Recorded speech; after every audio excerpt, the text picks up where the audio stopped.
Boy. Boy.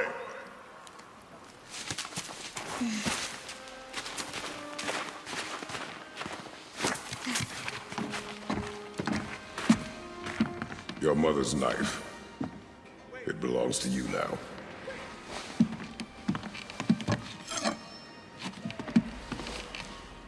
What for? A test.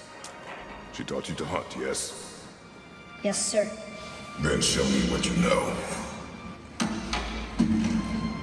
I am hungry. Feed us.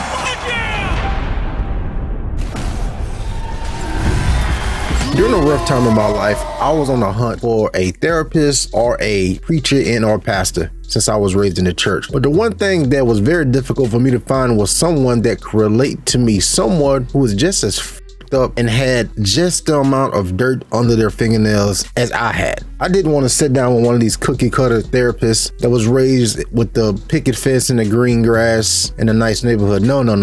I want the type of therapist or pastor that's did a bid in prison, that has some neck tattoos, that's caught a body or two on some crazy shit, that's really been through it. So when I'm sitting down and I'm offloading all of my problems, my trauma, my regrets, I know that this person is truly understanding where I'm coming from. And that's the exact approach that Mihir and Bruno, the creative directors for God of War Valhalla, when it came to Kratos, and this was coined by Monologue himself in a meeting in 2022 when Kratos goes to therapy. So not only that, the therapy side of God of War Ragnarok Valhalla was one of the most important sections of the game, the most important arches. So aside from the therapy side of Kratos and God of War Ragnarok Valhalla, there was another arc that the directors wanted to hit, and that came from him sitting down in a Chinese theater in Los Angeles watching Spider-Man No Way Home, and the amount of fan service that was done in that blew him away and inspired him so much. That's the moment he knew that's exactly what he wanted to do in God of War Ragnarok Valhalla. Please, no.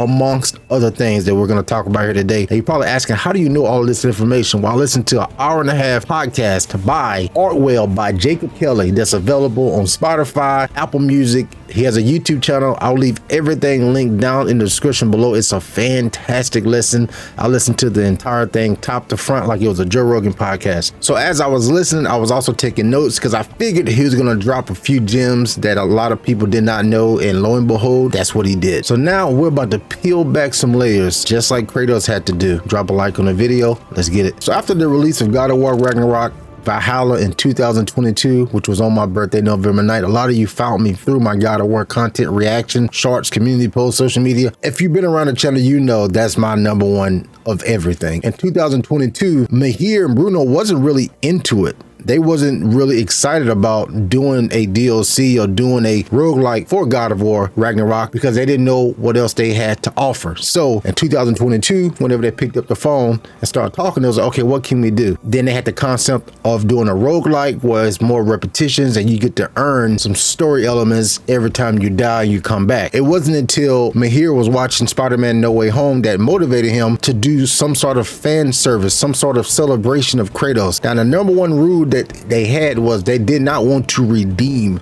Kratos for all the fucked up shit he had done. That was the number one rule they said they had. They always have rules at Santa Monica whenever they're creating a game, and he said that was definitely number one on God of War Valhalla, that you can't redeem him. He's done what he's done. This is not just more of a reflection, more of a sit down and unpack all the shit he's been through, but also celebrating for all the OG fans, similar to when Toby came back and Andrew Garfield and all the Spider-Man fans like myself went absolutely crazy. It was like a reward for riding with the squad for so long. So the first reference, he said he wanted something that you can play in short spurts, that you can sit down for like 30 minutes, similar to Street Fighter. Funny you say that. It's random, but Capcom just sent me over the Street Fighter 6 collector's edition. I'm a Capcom creator and I won like a giveaway in the Discord or whatever. But yeah, so big Street Fighter fan, of course. Shout out Capcom. He wanted something you can sit down and play in short spurts just like that. That's why I love Street Fighter or Mortal Kombat. I sat down, play a few games, games, go about my business. I don't really have to think too much. But also, he wanted something that was cool to talk about around the water cooler. Now, if you're not in the United States, I'm not sure if this is a worldwide term, but talking at the water cooler just meaning whenever you're at work, if you bump into someone while y'all trying to, I don't know who's refilling water.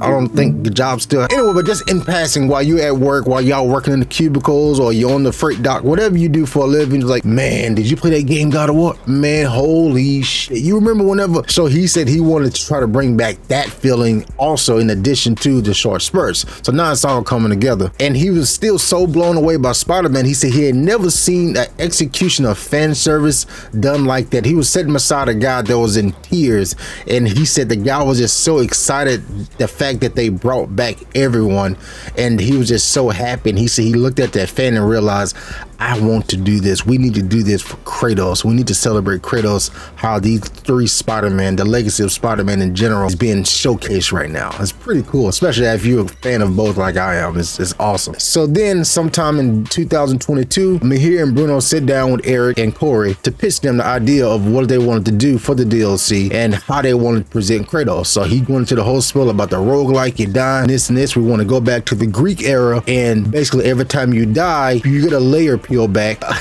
I'm smiling as I say this because I'm so fucking excited. Y'all know I love this shit. Oh my god. Pull back a layer every time you die, you get every time you die, or if you advance, you get a piece of the story. As he was explaining this to Corey, he gave a quick detail about the magic and the genius of Corey, how he can just walk in a room and look at something and turn his head essentially and go, how about this? Why don't you just do this? And he told a story too about, for the longest of time in 2018, when Atreus and Kratos was in the boat, there was never any banter. There was no talking. There was just you run the boat, listen to the water. And he said no one can really figure out, why is this so boring? Why can't we figure out what to put in here? Until Corey came in and say, hey, how about you come in and just let them tell some stories or some shit like that. Right now, because we played this game a million times, we're like, of course it just makes sense. But I guess when you're in it, sometimes it just don't. Sometimes it takes someone just walking in and saying, hey, try this. Anyway, so as he was going into his spiel, Corey just says, or Corey messages him in Slack, one of the two, said, so basically this is going to be therapy for Kratos. And that's when they go, oh my god, yes, that's exactly what it is. Now going back to what I was saying in the opening about therapy and finding a pastor or a preacher to bring this bitch full circle, that next question was, well, we need someone that can really understand Kratos. We need someone that can really go bar for bar with Kratos and understand what he's going through, what he's went through. Who is that? And there, behold, there was Tyr, the former god of war who'd been through a lot of shit himself, who a lot of us didn't know much about because he didn't really say much in the base game besides doing yoga poses and doing fucking Pilates. So he was the perfect one to basically end up being Kratos's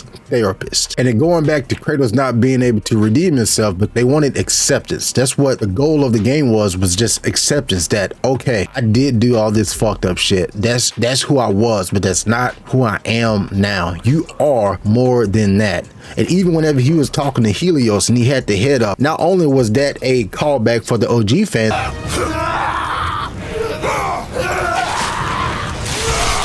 but that was also Kratos' inner monologue. That's how he talks to himself. That's what Mihir was saying in the interview. And that just completely changed my perspective. Where's Mimir? Is that really all you have to say to me? After all this time?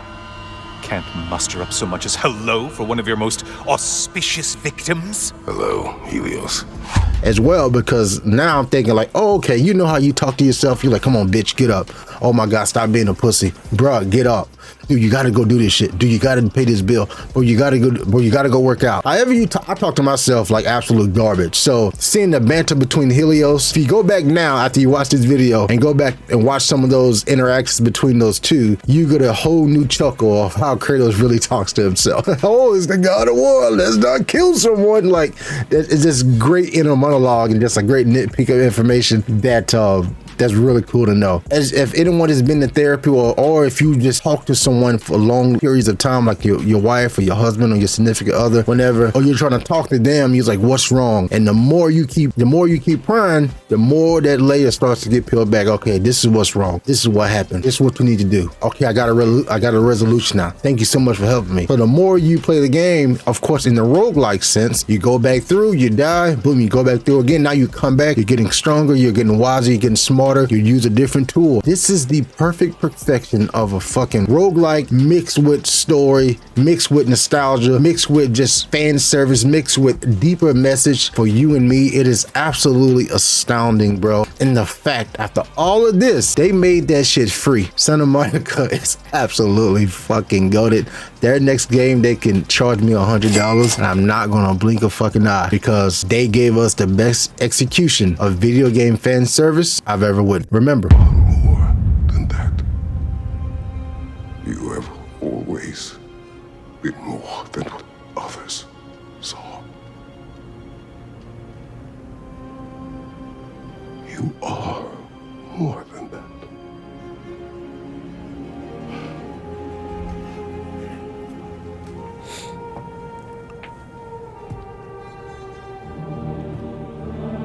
You cannot change. You will always be a monster.